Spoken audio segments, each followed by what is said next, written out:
Supreme Court में Chief Justice of India DY Chandrachud ने electoral bond scheme मामले में अपना ऐतिहासिक फैसला सुना दिया है।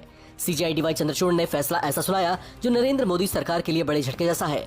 सुप्रीम कोर्ट ने इलेक्टोरल बॉन्ड स्कीम, जिसे केंद्र सरकार ने साल 2018 में लागू किया था, उसे असंवैधानिक बताते हुए रद्द कर दिया।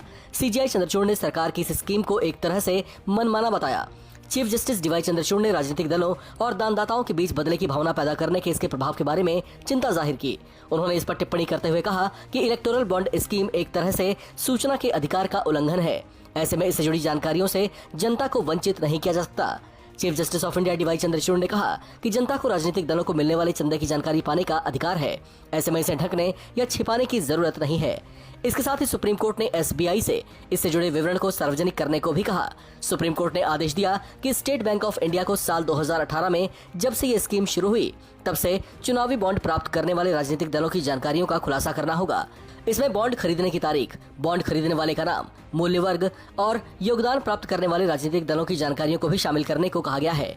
एसबीआई को चुनावी बॉन्ड से जुड़ी ये तमाम जानकारियां 6 मार्च तक इलेक्शन कमीशन ऑफ इंडिया को सौंपने को कहा गया है, जबकि चुनाव आयोग को भी अपनी आधिकारिक वेबसाइट पर चुनावी बॉन्ड से जुड़ी जानकारियों को पब्लिश करने का निर्देश दिया गया है। इसके लिए उसे 13 मार्च तक की समय सीमा दी गई है। सीजीआई ने पॉलिटिकल फंडिंग प्रोसेस में ट्रांसपेरेंसी और जवाबदेही के महत्व पर जोर दिया। साथ ही कोर्ट ने 15 दिनों की अवधि वाले कैश नहीं दिए गए चुनावी बॉन्ड को लेकर भी बड़ा आदेश दिया और इलेक्टोरल बॉन्ड जो अब तक कैश नहीं कराए गए हैं, उसे दानदाताओं को लौटाने को कहा।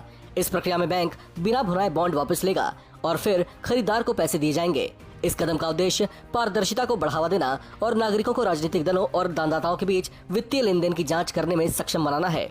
सुप्रीम कोर्ट ने इसे असंवैधानिक करार दिया और कहा कि चुनावी बॉन्ड सूचना के अधिकार का पूरी तरह से उल्लंघन है, क्योंकि सरकार ने सूचना या जानकारी प्राप्त करना जनता का अधिकार और कर्तव्य है, जिससे उन्हें वंचित नहीं किया जा सकता। सीजेआई चंद्रचूड़ ने इलेक्टोरल बॉन्ड स्कीम को संविधान के अनुच्छेद 19(1)(a) का उल्लंघन बताते हुए इसे रद्द कर दिया। इसे जनता के मौलिक अधिकार का हनन बताते हुए चीफ जस्टिस डीवाई चंद्रचूड़ ने आदेश दिया कि इससे जुड़ी हर जानकारी को सार्वजनिक किया जाए। कोर्ट ने कहा कि इस फैसले से हमारी लोकतांत्रिक प्रक्रिया मजबूत होगी। इस खबर में फिलहाल इतना ही। बाकी अपडेट्स के लिए आप बने रहिए वन इंडिया हिंदी के साथ।